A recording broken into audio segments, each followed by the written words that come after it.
नमस्कार मित्रों, एक और इतिहास में जब भी भारतीय इतिहास में कोई भी तथ्य करवट लेता है तो उस वक्त उस पर चर्चा ज़रूरी हो जाती है।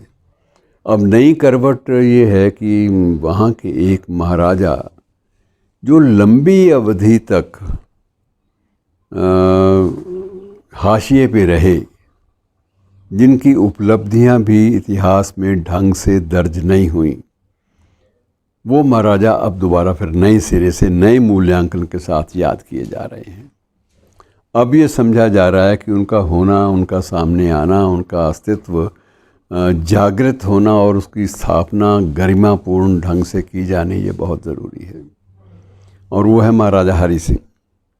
ये पहली बार हुआ है कि वहाँ की सरकार ने महाराजा हरि सिंह इनके जन्म दिवस पर राजकीय अवकाश घोषित किया है। महाराजा हरि सिंह कौन थे ये बताने की ज़रूरत किसी इतिहास के छात्र को तो नहीं है, लेकिन सरसरी तौर पे हम लोग याद कर लेते हैं कि ये अंतिम महाराजा थे कश्मीर, जम्मू और कश्मीर के। जम्मू एंड कश्मीर भी कहते हैं, जम्मू और कश्मीर भी कहते हैं।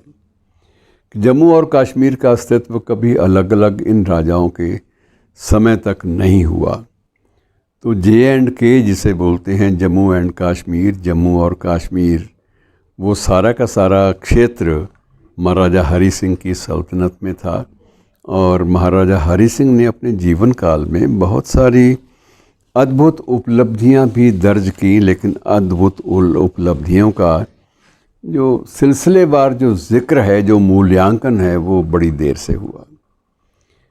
इस विषय पर सबसे जो मैंने पहली किताब वो मुझे पढ़ने का मौका मिला, वो हमारे यहीं के एक लेखक जिनका जो मूल है वो जम्मू की रियासत से है, डोगरा हैं, राजपूत हैं, लेकिन इतिहासकार के रूप में जातिवाद से बहुत ऊंचे, बहुत अलग किस्म के लीक से हट के लिखने वाले हैं। और उनकी सबसे बड़ी बात यह है कि मैं उनको करीब से जानता हूँ। वो आदमी बिना प्रमाणिक शोध के और बिना सबूतों के कोई भी कदम आगे नहीं उठाते। कलम उनकी चलती ही नहीं है जब तक उनको प्रामाणिक सामग्री ना मिल जाए। इसलिए ये माना जाता है कि महाराजा हरि सिंह पर जो कुछ उन्होंने लिखा वो प्रथम साक्ष्य के रूप में पूरी जानकारी प्राप्त करने के बाद लिखा, और इसमें कोई भी ऐसी संभावना नहीं छोड़ी हरबंस सिंह जी ने कि जिसके आधार पर उनकी किसी भी उनकी मान्यता को, किसी भी उनके प्रमाण को, उनके किसी भी कथन को चुनौती दी जा सके। ये साधक लोग बहुत कम होते हैं। कई बार उनसे ईर्ष्या भी होती है और कई बार उनसे डर भी लगता है कि ऐसे बेशक मित्र हैं, लेकिन ख़तरनाक मित्र जो आपको, यदि आप तथ्यों के विपरीत कोई बात कर रहे हैं तो आपको पकड़ लेंगे, उसमें कोई संदेह नहीं, और जल्दी जल्दी क्षमा वो नहीं करते।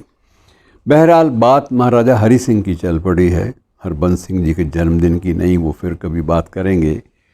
तो महाराजा हरि सिंह जो हैं वो अपने आप में एक ऐसा सम्राट जिसने अपने जीवन काल में, अपने सत्ता काल में ढेरों सुधार लागू किए। और सबसे बड़ी बात उनकी एक देन विशेष रूप से जिसने मुझे भी प्रभावित की, आपको भी प्रभावित करेगी, कि राजतंत्र में किसी भी महाराजा ने कभी ऐसा पग उठाया हो कि अपने राज्य में प्राइमरी शिक्षा को अनिवार्य शिक्षा घोषित कर दिया हो।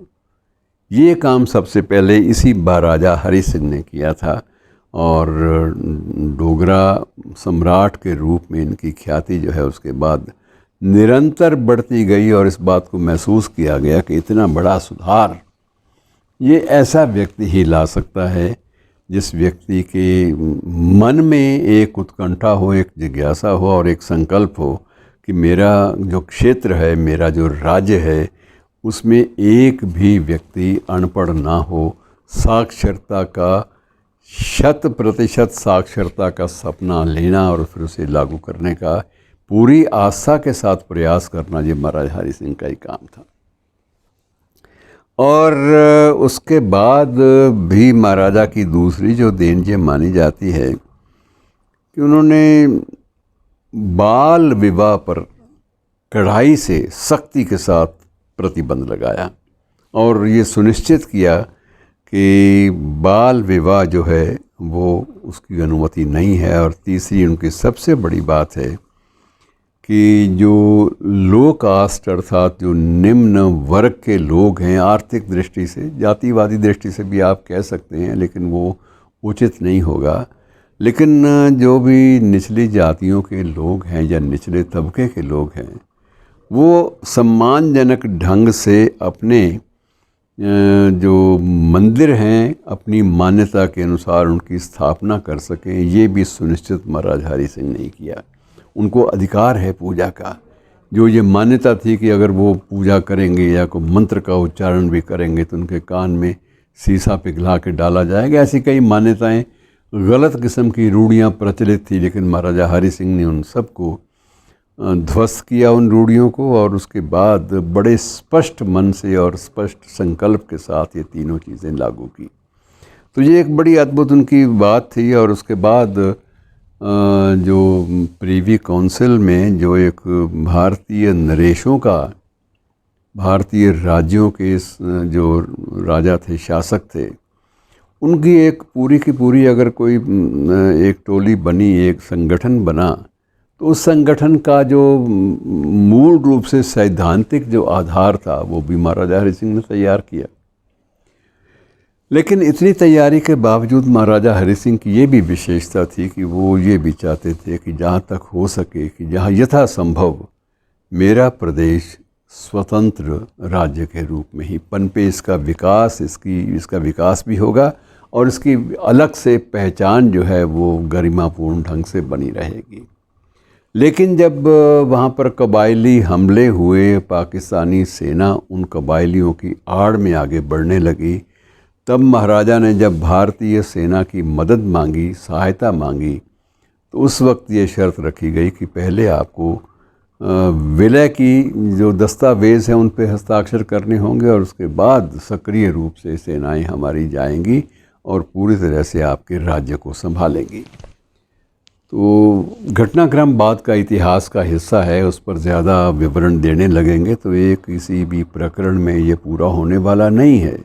लेकिन इसकी उपलब्धियां जो हैं वो विशिष्ट रही हैं। और यद्यपि उनके संतान जो थी महाराजा करण सिंह, विशेष रूप से उन्होंने, ये महाराजा नहीं कहना चाहिए, युवराज कहे जाते रहे। बाद में सदरे रियासत भी उनको कहा गया, एक पद जो है वो क्रिएट किया गया था उनके लिए, सदरे रियासत, रियासत के प्रमुख इस रूप में वो, और उसके बाद फिर राज्यपाल के रूप में भी। तो तीनों अलग अलग रूपों में डॉक्टर करण सिंह जो हैं उन्होंने अपनी छाप छोड़ी। केंद्र में मंत्री भी रहे और केंद्र में मंत्री रहते हुए भी उन्होंने अपनी जो कार्य कुशलता और हर विषय की डेप्थ में, गहराई में जाकर उस पर निर्णय लेना, एक पूरी की तरह से एक विज़न के साथ, ये उन्होंने अपने पिताश्री से सीखा था। इस बात का कभी कभी उन्होंने भी उसको स्वीकार भी किया है। और जहाँ तक मेरा अपना अनुमान है कि उनका शायद वो एकमात्र राजवंश, किसी भी राजवंश के एकमात्र प्रमुख कहे जा सकते हैं, भूतपूर्व राजवंश के एकमात्र ऐसे व्यक्ति जिनका लगभग 7 या 8 भाषाओं पर तो पूरा अधिकार विद्वत्ता के साथ है। और वो प्रवाहमयी ढंग से संस्कृत बोल सकते हैं, प्रवाहमयी ढंग से कश्मीरी बोल सकते हैं, प्रवाहमयी ढंग से उर्दू, पर्शियन, हिंदी, ये सारी भाषाएं वो अच्छे प्रवाह के साथ बोल सकते हैं। और कुल मिला के कहा यही जाता है कि लगभग 16 भाषाओं के वो ज्ञाता हैं। यद्यपि उन्होंने कभी भी ये दावा नहीं किया कि उसमें पांडित्य भी उनकी पकड़ है इन भाषाओं पे, लेकिन जिन भाषाओं का मैंने जिक्र किया है उन भाषाओं पर बाकायदा उनकी पकड़ है और अधिकार के साथ उनका प्रयोग एक विद्वान के रूप में भी करने को समर्थ रहते हैं। और उसके बाद उनकी जो कला के क्षेत्र में जो जानकारी है और उस कला के साथ साथ कुछ एक जैसे रामचरितमानस है, रामायण है, रामायण और कुछ एक ग्रंथों के बारे में जो भी उनकी जानकारी है, जितना उनका अध्ययन है, शायद सत्ता के गलियारे में, सत्ता के तंत्र में किसी का भी उतना नहीं माना जाता अधिकार, और इतना जो पांडित्य के साथ बात कर सके, अधिकार के साथ बात कर सके, ऐसा कम से कम जो कुलीन तंत्र जो अतीत का है उसमें किसी का भी उल्लेख दावे के साथ नहीं किया जा सकता। तो ये महाराजा हरि सिंह की स्मृति में उनके जन्म दिवस को राजकीय अवकाश घोषित करना, ये भी एक सुखद खबर है, और ये देर से आई लेकिन आई, इसलिए इसका स्वागत किया जाना चाहिए। शुक्रिया।